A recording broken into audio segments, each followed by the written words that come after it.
আলহামদুলিল্লাহ আলহামদুলিল্লাহ দবির আলী হোটেলে গোস্ত রান্না চলছে।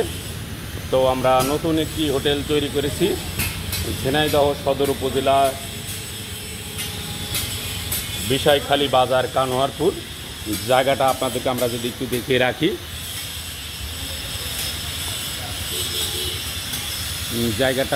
যে জায়গাটা আপনাদেরকে আমরা একটু দেখাচ্ছি।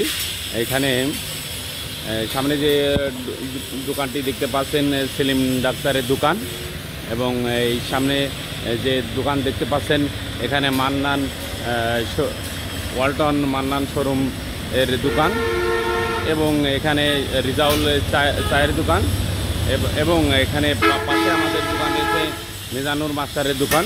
তো এই জায়গায় আমরা দোকানটি তৈরি করেছি, আজকে থেকে চালু করেছি। এর আগে কয়েকদিন আগে চালু করেছিলাম, কয়েকদিন সামরিকভাবে বন্ধ ছিল।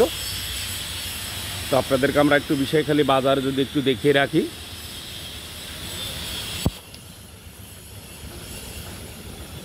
আমাদের দোকান সামনে যে মাইক্রোটি দেখছেন ওই জায়গাটা দোকানটি ছিল, ওখানে ম্যাক্স গ্রুপের ব্রিজের কাজ চলছে, যার কারণে কাজটি ওখানে আমাদের হোটেলটি ওখানে আপাতত বন্ধ রাখা হয়েছে। পরবর্তীতে আল্লাহ যদি ওখানে নেয় ইনশাল্লাহ আবার যে ওই দোকানটাও খোলা হবে, দোকানটি আছে। তবে সামরিকভাবে ওখানে দোকানটি বন্ধ রয়েছে। ইতিমধ্যে আমরা এই দোকানটি এখানে আমরা চালু করেছি। আপনাদেরকে আমরা পরিচিত হওয়ার জন্য আপনাদেরকে আমরা এই ভিডিওটি দিচ্ছি। প্রিয় দেশবাসী, প্রিয় ইউনিয়নবাসী, প্রিয় বিষয়খালীবাসী, আপনাদেরকে আবারও আমরা সালাম জানাই, আসসালামু আলাইকুম।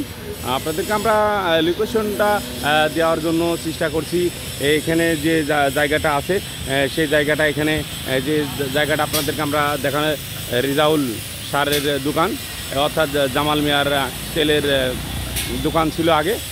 তো এখান থেকে অল্প কিছুক্ষণ ওখান থেকে অল্প জায়গা, সেই জায়গাটা আমাদের এই জায়গা এখানে হোটেল করা হয়েছে। আপনাদেরকে আমরা যতদূর সম্ভব দেখানোর চেষ্টা করছি। তো আপনারা যারা আসলে আমাকে যারা ভালোবেসে থাকেন, বিষয়খালীর ভিতরে যারা আছেন এবং অন্যান্য জায়গায় যারা আছেন, যদি আপনার সামনে ভিডিওটি পড়ে অবশ্যই আপনারা হোটেল যদি খোঁজাখুঁজি করার দরকার হয় অবশ্যই আপনারা এই জায়গাটা চলে আসবেন। নতুন হোটেল দবির আলী হোটেল, এবং নতুন নতুন আপডেট পেতে Dabir Ali YouTube channel subscribe করবেন এবং পেজটি ফলো দিয়ে সাথে থাকবেন।